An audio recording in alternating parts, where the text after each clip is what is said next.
તો આ તરફ બનાસકાંઠામાં વરસાદે ધોધમાર બેટિંગ કરતા પાલનપુર અંબાજી હાઈવે પર પાણી ભરાઈ ગયા છે। વીરપુર પાટિયા નજીક હાઈવે પર ગોઠણ સમાન પાણી ભરાતા વાહન ચાલકો હેરાન થઈ રહ્યા છે। પાણીએ જાણે કે ખૂબ જ પુષ્કળ પાણી ભરાયું છે હાઈવે પર અને પાણી ભરાયેલા હાઈવે પરથી લોકો પસાર થવા મજબૂર બન્યા છે। લોકોને પારાવાર મુશ્કેલી પડી રહી છે। ખાસ કરીને ટુ વ્હીલર ચાલકો છે તે લોકોને ખૂબ મુશ્કેલી છે। પાણીના અવરોધના લીધે હાઈવે પર મોટી સંખ્યામાં વાહનો પણ અટવાઈ ગયાના દ્રશ્યો જોવા મળ્યા હતા।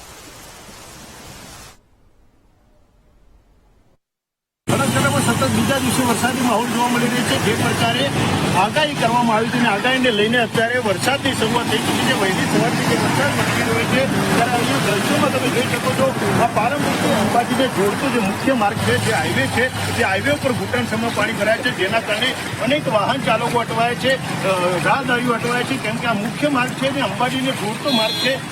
ત્યારે આ માર્ગ ઉપર ઘૂંટણસમાં પાણી ભરાયા છે। જે પ્રકારે વહેલી સવારથી જે વરસાદ શરૂ થયો છે અને અત્યાર સુધી 1.5 ઇંચ જેટલો જે વરસાદ વરસી ચૂક્યો છે તેના કારણે નીચાણવાળા અનેક વિસ્તારોમાં પાણી ભરાય છે। અહીંયા દ્રશ્યોમાં તમે જોઈ શકો છો કે જે વાહનો નીકળી રહ્યા છે એ ઘૂંટણસમાં પાણી બધું પસાર થઈ રહ્યા છે, એટલે કે જોખમી રીતે વાહનો પણ પસાર થઈ રહ્યા છે।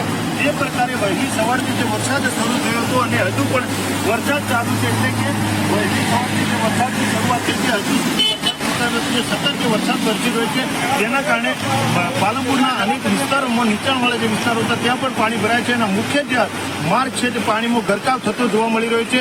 આ અંબાજીને જોડતો જે મુખ્ય માર્ગ હતો તેને આ દ્રશ્યો જોવા મળી રહ્યા છે, એટલે કે જે વરસાદી માહોલ અત્યારે સતત બીજા દિવસે પણ બનાસકાંઠામાં જોવા મળી રહ્યો છે। મોટી ચૌધરી, વીટવી, બનાસકાંઠા। ગુજરાતના અનેક જિલ્લામાં ભારે વરસાદની આગાહી આપવામાં આવી છે અને બનાસકાંઠામાં પણ વરસાદ શરૂ થયો છે। ઉપરવાસમાં ભારે વરસાદ અને જેના કારણે બાલારામ નદીમાં નવા નીર આવ્યા છે। ભારે વરસાદને લઈને બાલારામ નદીમાં પાણી વહેતા થયા અને સારા વરસાદને લઈને ખેડૂતોમાં પણ ખુશીનો માહોલ જોવા મળી રહ્યો છે। તો નદીમાં નવા નીર આવતા ખેડૂતોને ચોક્કસથી તેનો ફાયદો થશે।